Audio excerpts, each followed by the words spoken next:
दोस्तों दोस्तों अगर आप मेरी कहानी सुनना चाहते हैं तो सब्सक्राइब करें और बेल आइकन को दबाएं। तो शुरू करते हैं आज की कहानी। माँ। गंगापुर गांव में सूर्यास्त के बाद एक अजीब सी खामोशी छा जाती थी। ये वही गांव था जहां पिछले 6 महीनों में 7 लड़कियां गायब हो चुकी थीं। गांव के बुजुर्ग कहते थे कि यह किसी अशुभ शक्ति का काम है, लेकिन आधुनिक समय में कौन इन बातों पर विश्वास करता था। सुमित्रा देवी अपनी 16 साल की बेटी प्रिया के साथ अपनी बहन की शादी में शामिल होने के लिए इसी गंगापुर आई थी। वे दिल्ली से आए थे और इस छोटे से गांव की रीति रिवाजों से अनजान थे। सुमित्रा एक आधुनिक महिला थी जो अंधविश्वासों में विश्वास नहीं करती थी, लेकिन उसे नहीं पता था कि यहां उसकी परीक्षा होने वाली है। मां, यहां इतनी जल्दी अंधेरा क्यों हो जाता है? प्रिया ने पूछा जब वे अपनी मौसी के घर की छत पर खड़ी थीं। पहाड़ों की वजह से बेटा, सुमित्रा ने जवाब दिया, लेकिन उसे भी यह अंधेरा कुछ अजीब लग रहा था। ये केवल प्राकृतिक अंधेरा नहीं था, बल्कि कुछ और था, जैसे कि अंधेरा खुद ही जीवित हो और गांव को निगल रहा हो। रात के खाने के समय सुमित्रा की बहन कमला ने उन्हें गांव की समस्या के बारे में बताया। दीदी, यहां कुछ बहुत गलत हो रहा है। जब से पुराने मंदिर के पास खुदाई शुरू हुई है, तब से लड़कियां गायब हो रही हैं। कैसी खुदाई? सुमित्रा ने पूछा। सरकारी लोग कहते हैं कि वे सड़क बना रहे हैं, लेकिन मुझे लगता है कि वे कुछ और खोज रहे हैं। उस जगह से अजीब आवाजें आती हैं रात में।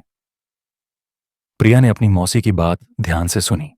उसे रोमांच महसूस हुआ। मौसी जी, क्या हम वह जगह देख सकते हैं? नहीं बेटा, कमला चिल्लाई। वहां कभी मत जाना, खासकर अंधेरे के बाद। गांव के पंडित जी कहते हैं कि वहां कोई पुरानी आत्मा जाग गई है। सुमित्रा ने अपनी बहन को समझाने की कोशिश की। कमला, यह सब अंधविश्वास है। शायद कोई अपराधी गिरोह है जो लड़कियों को भगा ले जा रहा है। लेकिन कमला का चेहरा गंभीर था। दीदी, तुम शहर में रहती हो, तुम्हें नहीं पता। यहां की धरती में कई राज दबे हैं। हमारे दादाजी कहते थे कि यहां कभी एक शक्तिशाली राक्षस को दफनाया गया था। अगली सुबह प्रिया जल्दी उठ गई। उसे गांव घूमने का मन था। मां अभी भी सो रही थी, इसलिए उसने चुपचाप घर से निकलने का फैसला किया। गांव में सुबह का माहौल बिल्कुल अलग था, शांत, सुंदर और जीवंत। वह गांव की गलियों में घूमते हुए उस पुराने मंदिर तक पहुंच गई जिसके बारे में मौसी ने बताया था। वहां वाकई खुदाई का काम चल रहा था। कुछ मजदूर बड़ी मशीनों से जमीन खोद रहे थे। अरे, यहां क्या कर रही है तू? एक मजदूर ने पूछा। मैं बस देख रही थी, प्रिया ने कहा। यहां से चली जाइए, जगह खतरनाक है। रात में यहां अजीब चीजें होती हैं। प्रिया ने खुदाई की जगह को ध्यान से देखा। जमीन से एक पुराना पत्थर निकला हुआ था जिस पर अजीब निशान बने थे। वह पास जाकर देखने की कोशिश कर रही थी कि अचानक उसे कुछ अजीब महसूस हुआ। हवा अचानक ठंडी हो गई और उसे लगा जैसे कोई उसे देख रहा है। वह चारों ओर देखा, लेकिन कोई नहीं था। फिर उसे एक धीमी आवाज सुनाई दी, जैसे कोई उसका नाम ले रहा हो। प्रिया, प्रिया। वह डर गई और भागकर घर वापस चली गई। जब सुमित्रा जागी तो प्रिया ने उसे सब कुछ बताया। मां, वहां कुछ अजीब है। मुझे लगा जैसे कोई मुझे बुला रहा था। सुमित्रा ने प्रिया को समझाया कि यह सिर्फ उसकी कल्पना है, लेकिन उसे भी कुछ बेचैनी हो रही थी। उसने फैसला किया कि वे शाम को ही वापस दिल्ली चले जाएंगे, लेकिन किस्मत में कुछ और ही लिखा था। शाम को जब वे पैकिंग कर रहे थे तो अचानक बिजली चली गई। पूरा गांव अंधेरे में डूब गया। कमला ने कहा कि यह अक्सर होता है, लेकिन आज का अंधेरा कुछ अलग था। मां, मुझे डर लग रहा है, प्रिया ने कहा। सुमित्रा ने उसे अपनी बाहों में ले लिया। कुछ नहीं होगा बेटा, सुबह होते ही हम यहां से चले जाएंगे। लेकिन रात में एक भयानक चीख सुनाई दी। यह आवाज गांव के दूसरे कोने से आ रही थी। सभी लोग अपने घरों से निकले। यह राधा की आवाज है, कोई चिल्लाया। राधा गांव की एक 17 साल की लड़की थी। लोग उसे ढूंढने के लिए दौड़े, लेकिन वह कहीं नहीं मिली। उसका घर खुला था, बिस्तर पर खून के धब्बे थे लेकिन वह गायब थी।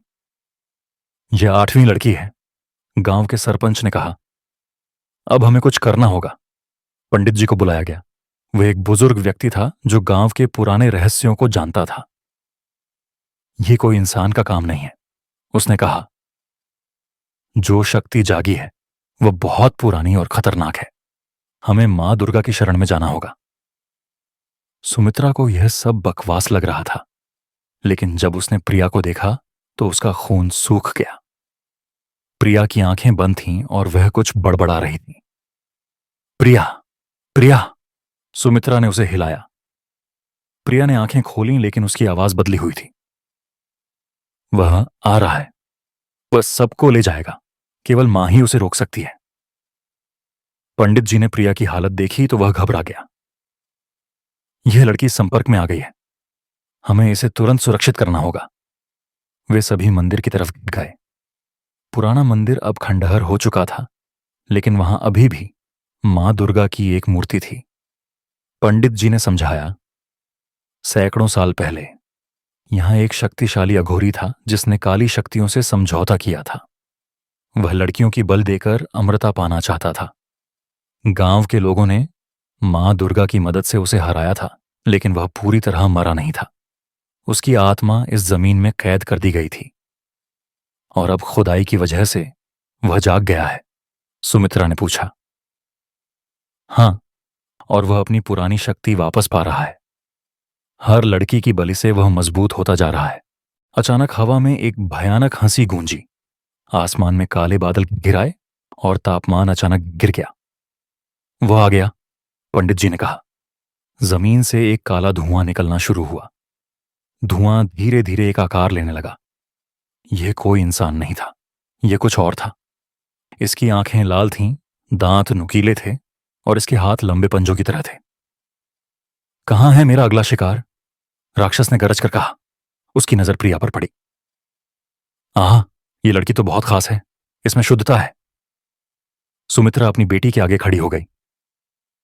तुम उसे हाथ नहीं लगा सकते, राक्षस हंसा। तुम मुझे रोकने की कोशिश कर रही हो, तुम सिर्फ एक कमजोर औरत हो। लेकिन सुमित्रा में कुछ अलग हो रहा था। उसके अंदर एक अजीब शक्ति जाग रही थी। मैं सिर्फ एक औरत नहीं हूं, मैं एक मां हूं। जैसे ही सुमित्रा ने ये शब्द कहे, मंदिर में रखी मां दुर्गा की मूर्ति चमकने लगी। पंडित जी हैरान रह गया। यह कैसे हो रहा है? वह बड़बड़ाया। सुमित्रा को अजीब अनुभव हो रहा था। उसे लग रहा था जैसे कोई दिव्य शक्ति उसमें प्रवेश कर रही है। उसकी आंखों में एक अलग तेज था। राक्षस भी यह देखकर परेशान हो गया। यह क्या हो रहा है? तुम में यह शक्ति कहां से आई? सुमित्रा की आवाज में अब एक दिव्य गूंज थी। जब एक मां अपने बच्चे की रक्षा के लिए खड़ी होती है तो उसमें देवी मां की शक्ति आ जाती है। मंदिर में हवा तेज हो गई। सुमित्रा के बाल हवा में लहराने लगे और उसके चारों ओर एक सुनहरी रोशनी दिखाई देने लगी। राक्षस ने हमला करने की कोशिश की, लेकिन जैसे ही वह सुमित्रा के पास आया, एक अदृश्य शक्ति ने उसे धक्का दे दिया। असंभव! राक्षस चिल्लाया। तुम सिर्फ एक इंसान हो। मैं एक मां हूं, सुमित्रा ने फिर कहा, और मां की शक्ति किसी भी बुराई से कहीं ज्यादा मजबूत होती है। प्रिया ने देखा कि उसकी मां में कुछ अद्भुत परिवर्तन हो रहा है। सुमित्रा का चेहरा चमक रहा था और उसकी आंखों में दिव्य तेज था। पंडित जी समझ गया कि क्या हो रहा है। यह देवी मां का आशीर्वाद है। जब एक मां अपने बच्चे की रक्षा के लिए सब कुछ दांव पर लगा देती है, तो मां काली की शक्ति उसमें आ जाती है। सुमित्रा का रूप धीरे धीरे बदलना शुरू हुआ। उसके बाल लंबे और काले हो गए, उसकी आंखें लाल हो गईं, लेकिन यह राक्षस की तरह भयानक नहीं था। यह दिव्य क्रोध था। मैं काली हूं, सुमित्रा की आवाज गरजी। बुराई का विनाश करने वाली, अपने बच्चों की रक्षा करने वाली। राक्षस डर गया। वह जानता था कि मां काली की शक्ति के सामने वह कुछ नहीं है। नहीं, यह नहीं हो सकता। मैं इतने सालों से इंतजार कर रहा था। तुम्हारा इंतजार खत्म हुआ, काली का रूप धारण करने वाली सुमित्रा ने कहा। आज तुम्हारा अंत है। युद्ध शुरू हुआ। राक्षस ने अपनी सारी शक्ति से हमला किया, लेकिन मां काली की शक्ति के सामने वह कमजोर था। उसके हर हमले को सुमित्रा आसानी से रोक देती थी। तुमने मेरे गांव की बेटियों को मारा है, सुमित्रा गरजी। तुमने निर्दोष लड़कियों की बलि दी है। अब तुम्हें इसकी सजा मिलेगी। उसने अपना हाथ उठाया और एक दिव्य शक्ति राक्षस की तरफ फेंकी। राक्षस चिल्लाया और जमीन पर गिर गया। लेकिन राक्षस इतनी आसानी से हारने वाला नहीं था। उसने अपनी अंतिम शक्ति इकट्ठी की और एक भयानक रूप धारण किया। वह पहले से भी बड़ा और डरावना हो गया। अगर मैं यहां से नहीं जा सकता तो मैं इस पूरे गांव को तबाह कर दूंगा, वह चिल्लाया।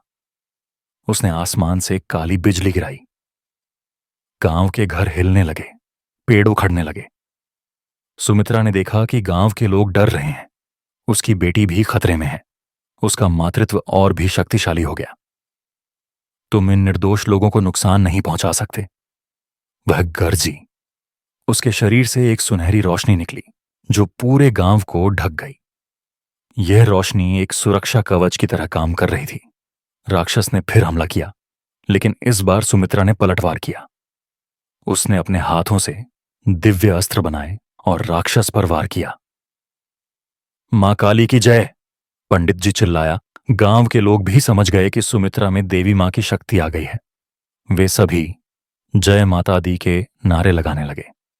इन नारों से सुमित्रा की शक्ति और भी बढ़ गई। वह हवा में उठ गई और राक्षस के सामने खड़ी हो गई। तुम्हारा समय खत्म हो गया है, उसने कहा। अंतिम युद्ध में सुमित्रा ने अपनी पूरी शक्ति का इस्तेमाल किया। उसके हाथों से निकली दिव्य शक्ति ने राक्षस को पूरी तरह घेर लिया। नहीं, मैं हार नहीं सकता, राक्षस चिल्लाया।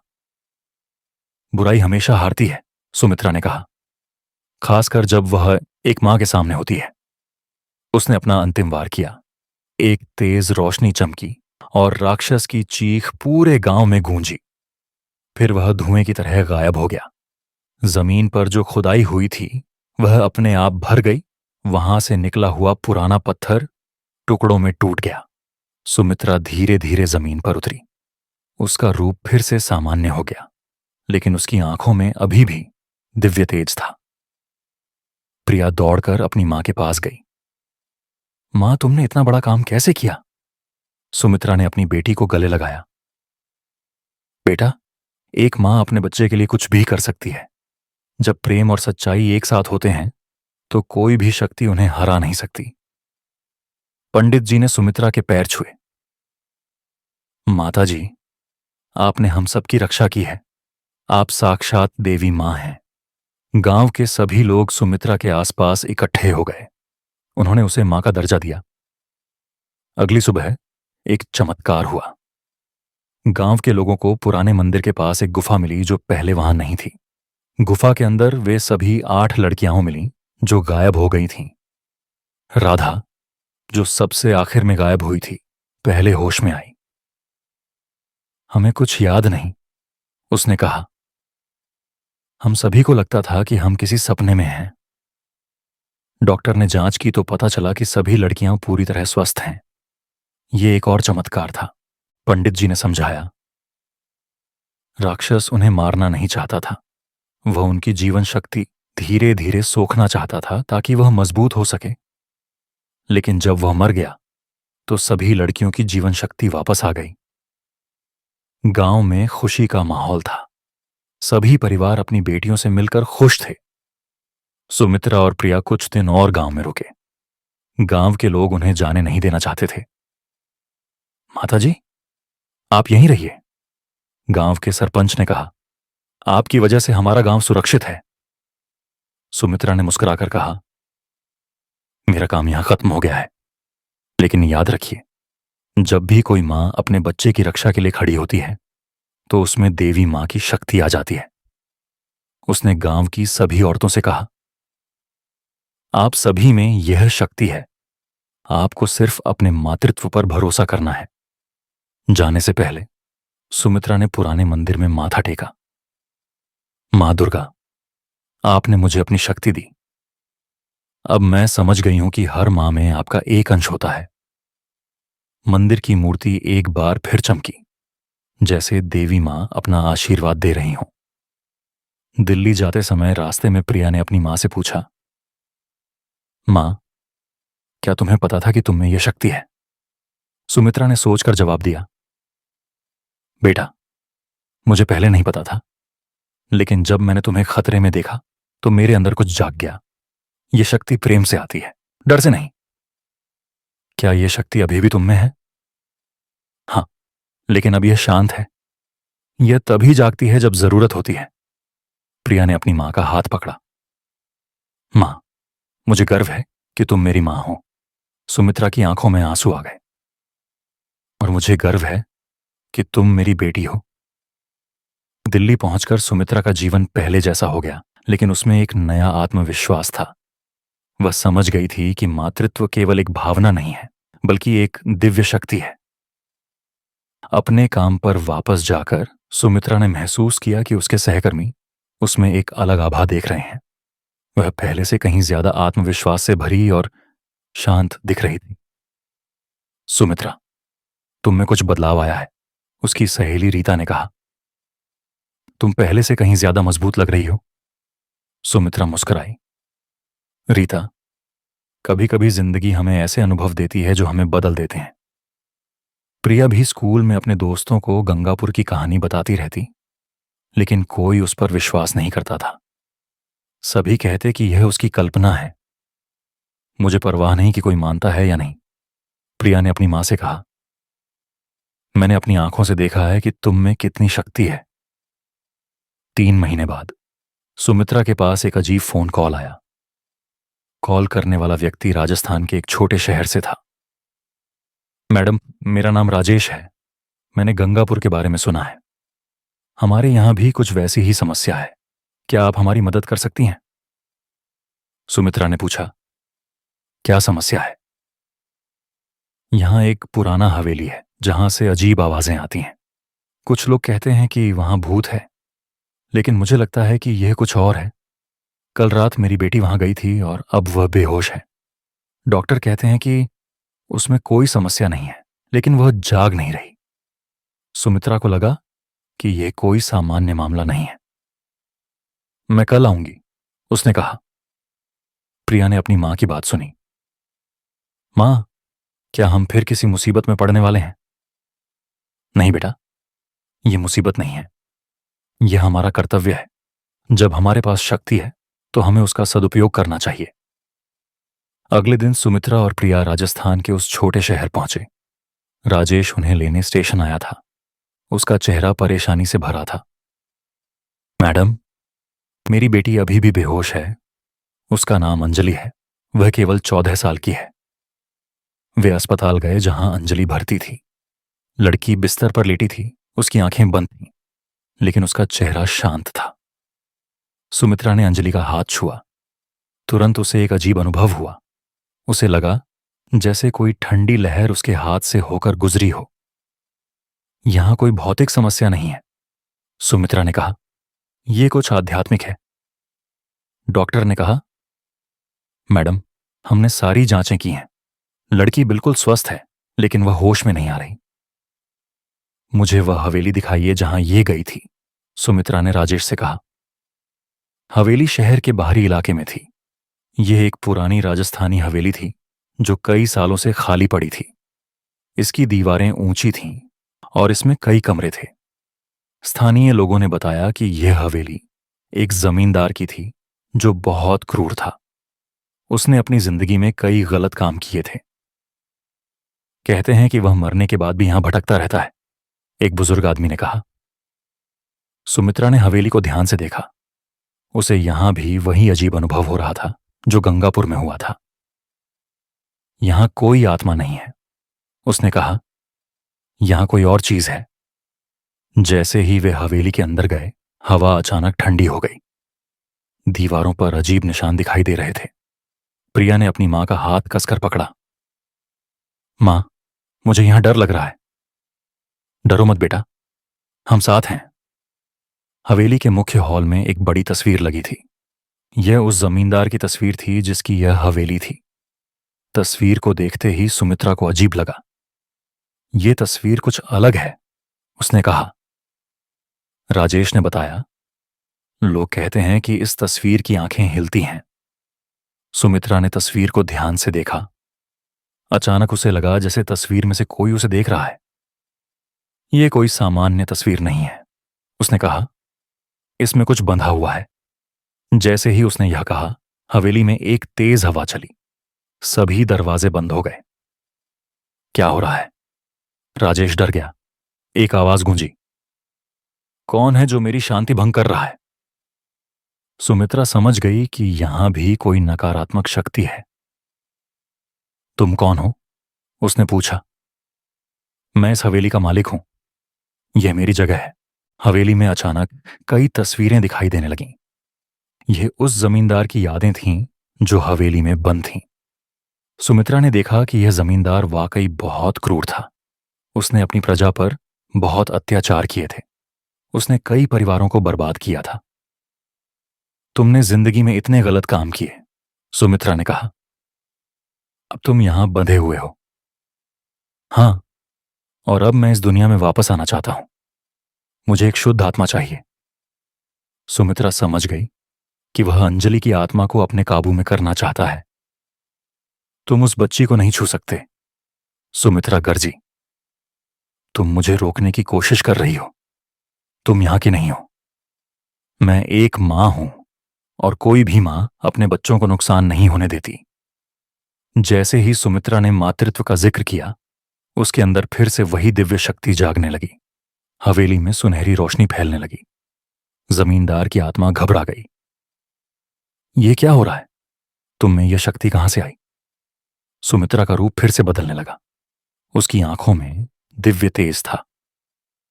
मैं मां काली हूं, उसकी आवाज गरजी। अन्याय का विनाश करने वाली। हवेली की दीवारें हिलने लगीं। जमींदार की तस्वीर से धुआं निकलने लगा। नहीं, मैं इतने सालों से यहां हूं।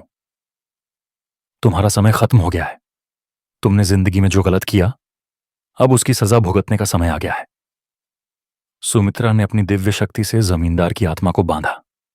जमींदार की आत्मा ने आखिरी कोशिश की। मैं हार नहीं मानूंगा। लेकिन मां काली की शक्ति के सामने वह कुछ नहीं कर सका। तुम्हें मुक्ति चाहिए? सुमित्रा ने पूछा। क्या? अगर तुम सच्चे दिल से अपने गलत कामों के लिए पछताओ, तो मैं तुम्हें मुक्ति दे सकती हूं। जमींदार की आत्मा चुप हो गई। फिर धीरे धीरे उसकी आवाज आई। मैंने बहुत गलत किया है। मैं पछताता हूं। सुमित्रा ने देखा कि यह सच्चा पछतावा है। अच्छी बात। अब तुम शांति से जा सकते हो। उसने अपनी दिव्य शक्ति से एक सुनहरा प्रकाश बनाया। इस प्रकाश में जमींदार की आत्मा धीरे धीरे गायब हो गई। हवेली में शांति छा गई। दरवाजे खुल गए और ठंडी हवा बंद हो गई। जैसे ही जमींदार की आत्मा को मुक्ति मिली, अस्पताल से फोन आया कि अंजलि होश में आ गई है। वे तुरंत अस्पताल गए। अंजलि बिस्तर पर बैठी थी और अपने पिता से बात कर रही थी। पापा, मुझे कुछ अजीब सपना आया था, वह कह रही थी। डॉक्टर हैरान था। यह चमत्कार है। कुछ मिनट पहले तक वह बेहोश थी। राजेश ने सुमित्रा के पैर छुए। मैडम, आपने मेरी बेटी की जान बचाई है। मैंने कुछ खास नहीं किया, सुमित्रा ने कहा। बस एक मां का फर्ज निभाया है। अंजलि ने सुमित्रा को देखा। आंटी, मुझे लगता है कि मैंने आपको कहीं देखा है। शायद सपने में, सुमित्रा मुस्कुराई। दिल्ली वापस आकर सुमित्रा ने सोचा कि अब उसका काम खत्म हो गया है। लेकिन 1 महीने बाद फिर से एक फोन आया। इस बार कॉल गुजरात से था। एक महिला रो रही थी। मैडम, मेरा नाम सुनीता है। मैंने आपके बारे में सुना है। कृपया हमारी मदद करिए। क्या बात है? यहां एक फैक्ट्री है जहां कुछ अजीब हो रहा है। मजदूर कहते हैं कि वहां भूत है। कई लोगों के साथ दुर्घटनाएं हुई हैं। मेरा पति भी वहां काम करता है। मुझे डर लग रहा है। सुमित्रा समझ गई कि यह भी कोई अलौकिक समस्या है। हम आते हैं, उसने कहा। प्रिया ने पूछा, मां, क्या हमें हमेशा इस तरह की समस्याओं से जूझना पड़ेगा? बेटा, जब भगवान किसी को शक्ति देते हैं तो उसके साथ जिम्मेदारी भी आती है। हमारी जिम्मेदारी है कि हम लोगों की मदद करें। गुजरात पहुंचकर उन्होंने देखा कि यह एक बड़ी टेक्सटाइल फैक्ट्री है। यहां सैकड़ों मजदूर काम करते हैं। सुनीता ने बताया, पिछले 3 महीने में यहां 12 दुर्घटनाएं हुई हैं। मशीनें अचानक खराब हो जाती हैं, लोग बेहोश हो जाते हैं। फैक्ट्री के मालिक से मिलकर सुमित्रा ने पूछा, यह फैक्ट्री कब से है? 5 साल से। हमने इसे एक पुराने मकान की जगह पर बनाया था। क्या आपको पता है कि यहां पहले क्या था? हाँ, यहां एक बड़ा घर था। कहते हैं कि उस घर में कोई दुखी आत्मा रहती थी। सुमित्रा ने फैक्ट्री का निरीक्षण किया। यहां का माहौल बहुत भारी था। रात में फैक्ट्री में रुकने के बाद सुमित्रा को सच्चाई पता चली। यहां कोई बुरी आत्मा नहीं थी, बल्कि एक दुखी औरत की आत्मा थी। तुम कौन हो? सुमित्रा ने पूछा, जब उसे एक धीमी सिसकी सुनाई दी। मैं रीता हूं। यह मेरा घर था। तुम यहां क्यों हो? मेरे बच्चे मेरे बच्चे यहीं कहीं हैं। मैं उन्हें छोड़कर नहीं जा सकती। सुमित्रा को समझ आया कि यह कोई बुरी आत्मा नहीं है, बल्कि एक मां है जो अपने बच्चों को ढूंढ रही है। तुम्हारे बच्चे कहां हैं? वे कहीं खो गए हैं। मैं उन्हें ढूंढ रही हूं।